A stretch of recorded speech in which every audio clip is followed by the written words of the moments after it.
السلام علیکم ورحمۃ اللہ وبرکاتہ۔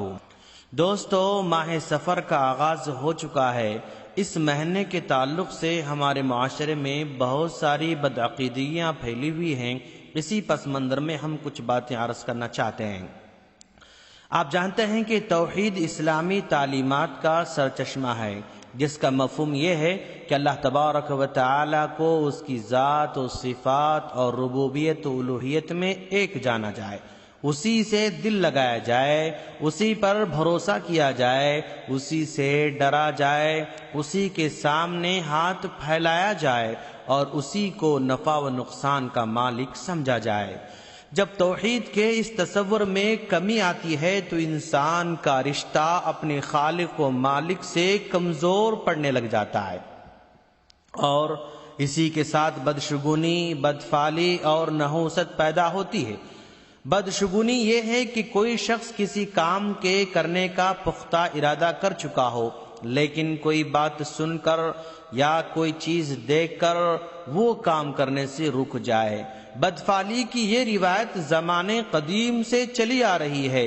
انبیاء و رسل کے دشمنوں نے حق و ہدایت کو رد کرنے کے لیے اسی ہتھیار کو استعمال کیا اور بدشگونی لی کہ ان کی دعوت قبول کرنے کے نتیجے میں ہم پر مصیبتیں اور آفتیں نازل ہوں گی۔ زمانے جاہلیت میں مشرکین جب کوئی کام کرنا چاہتے یا سفر کا ارادہ کرتے تو صبح سویرے پرندوں کے گھونسلوں کے پاس جا کر انہیں اڑاتے۔ اگر پرندہ دائیں جانب اڑتا تو نیک فال تصور کرتے اور اپنے ارادے کو عمل جامہ پہناتے، اور اگر وہ پرندہ بائیں جانب اڑتا تو بدشگونی لیتے، سفر سے گریز کرتے۔ جب اسلام آیا اور لوگوں نے اسلام کو گلے لگایا تو توحید خالص پر تربیت حاصل کی تو ان کے اندر سے اس طرح کی تمام بدشگونیاں خود بخود جاتی رہیں۔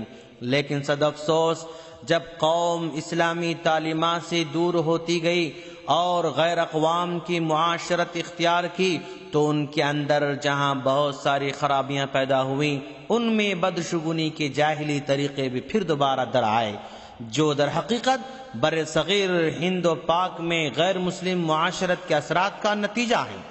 آج مسلمان بھی سمجھتے ہیں کہ بلی راستہ کاٹ دے تو سفر ملتوی کر دینا چاہیے۔ الو کا بولنا نحوست کی علامت سمجھا جاتا ہے۔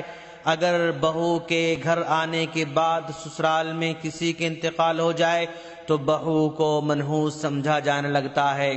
گھر کی تعمیر شروع ہو تو ناریل پھوڑے جاتے ہیں، گاڑی خریدی جائے تو چند لیموں لٹکائے جاتے ہیں، بلکہ بعض افریقی ممالک میں بچے کی ولادت کے بعد چہرے کو داغدار کرنے کی نحوست بڑے پیمانے پر آج بھی پائی جاتی ہے۔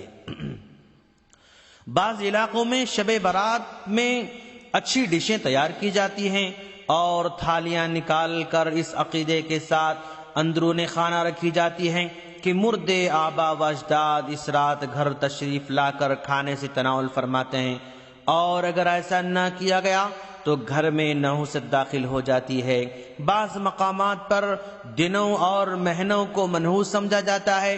کچھ لوگ بدھ کے دن کو منحوس سمجھتے ہیں تو کچھ لوگ سفر کے مہینے سے بدفعلی لیتے ہیں۔ ہندوستان کے بعض علاقوں میں ماہ سفر کی 13 تاریخ کو انڈے، تیل اور کالی مرغیاں نکال کر غریبوں میں صدقہ کرتے ہیں اور سمجھتے ہیں کہ اگر ایسا نہ کیا جائے تو گھر میں کسی طرح آفت آ سکتی ہے۔ کچھ لوگ محرم اور سفر ان دونوں مہینوں میں شادی بیاہ کو نحوست کی علامت سمجھتے ہیں۔ زمانے جاہلیت میں ماہ شوال میں نکاح کو منحوس سمجھا جاتا تھا۔ ان کا تصور تھا کہ اس مہینے میں جو شادیاں ہوتی ہیں ان سے میاں بیوی کے تعلقات اثر انداز ہوتے ہیں اور ان میں آپسی الفت و محبت پیدا نہیں ہو پاتی۔ اس سلسلے میں ماں عائشہ صدیقہ رضی اللہ تعالی عنہا فرماتی ہیں کہ رسول اللہ صلی اللہ علیہ وسلم نے مجھ سے شوال میں شادی کی اور شوال ہی میں میری رخصتی ہوئی۔ اب ذرا بتاؤ کہ ازواج مطہرات میں آپ صلی اللہ علیہ وسلم کے نزدیک مجھ سے زیادہ قریب کون تھیں؟